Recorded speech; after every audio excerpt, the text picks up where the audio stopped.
Aha. Aha. So, I think for me, it's always been kind of a struggle to spend time solo in an outdoor environment. I think that that is something that is centering, but also kind of, I think it's centering in a way that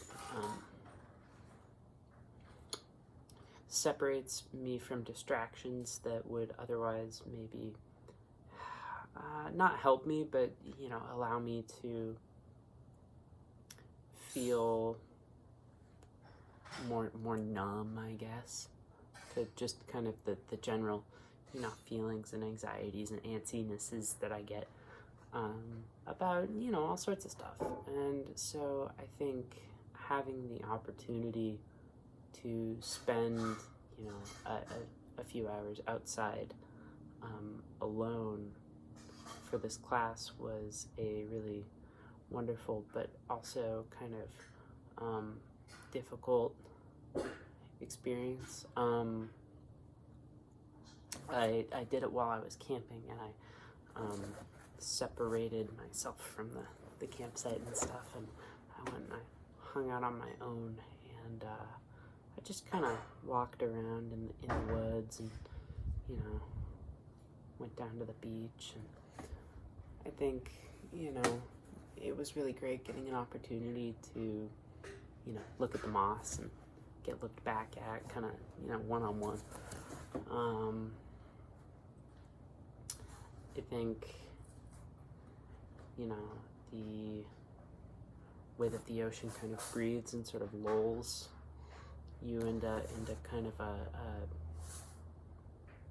meditative state, or at least it does for me, is a really helpful aspect of being able to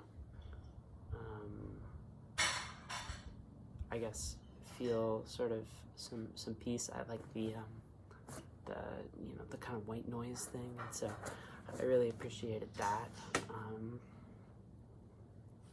And yeah, I don't know.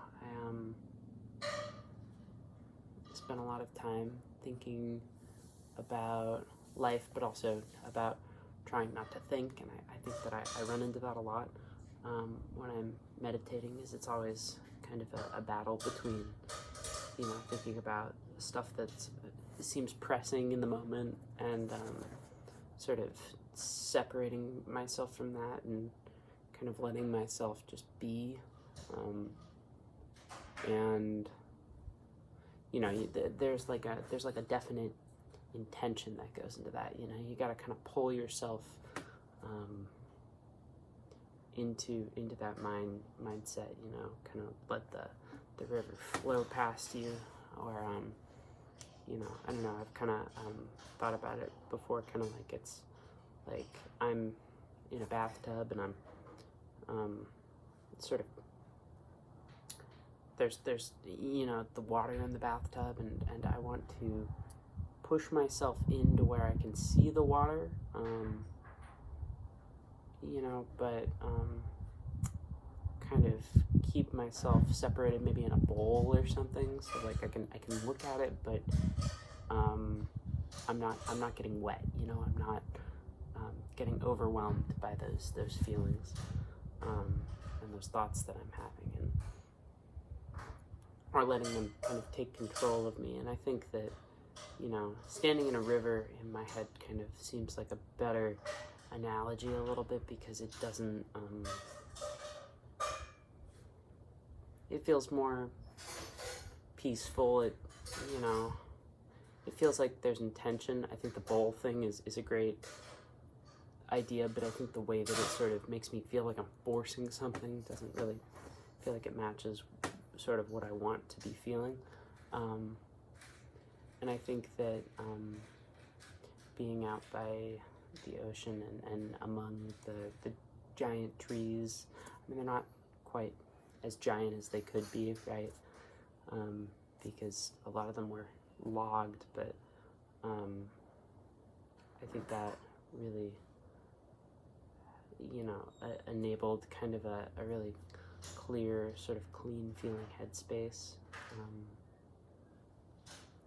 I like to kind of pick up sticks and, attach them to pine cones and make little pieces of art and kind of leave them around. And so I was doing some of that, and I like doing things with my hands.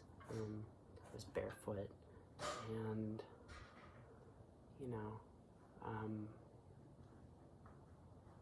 gosh, yeah, I walked through a trail and out into sort of a more open area in the woods, and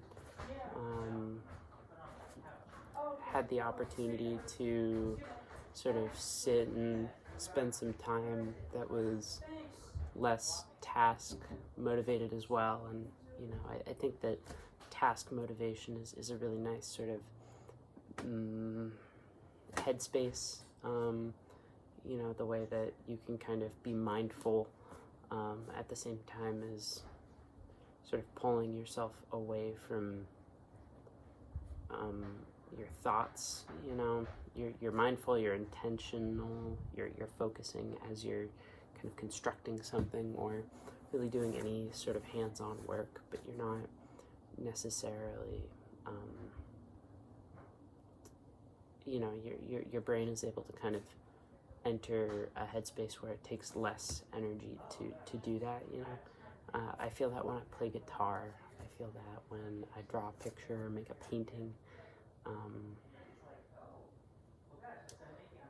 I feel that sometimes when I'm talking to people too, but I think being able to feel it on my own solo is really, really important. I had the opportunity to look at, there's this one really ancient cedar tree, and I think it's so beautiful. It's got these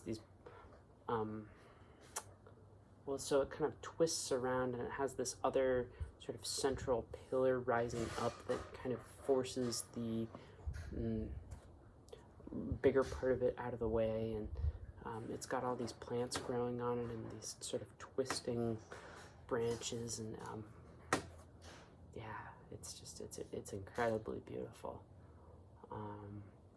And there's a bunch of really old, I have no idea how old, but like super old cedar trees out there, and I think that provided a lot of opportunity for kind of some reflection about sort of where I am in the scope of the lifespan of those trees and the things around me, and how, I am the nature that I come from, Like, I think when people die, they're just one part of nature that had an opportunity to feel a living creature for a little bit and then returns back to it. I feel like I get to be like the apple on a tree, or the mushroom growing from the earth, and I get to have my life, but the thing that made me and the thing that is me is still somewhere else. And so yeah, I think that it's nice to get to put some of that into perspective just amongst such an ancient creature, a tree. And I got to look at a lot of really fun insects. I found some beetles and stuff. There's this one beetle that I've been on the hunt for, but I haven't found it. Supposedly it's more common in like the month of May around in the sort of Hoh rainforest zone, but I'm never out there in May. I'm always there in July, and so I've never seen it. But I don't know. Yeah, I had a really great time. I got to have a lot of sensory experiences. I got to have a lot of mindful experiences. And I'm super grateful for the opportunity that that gave me.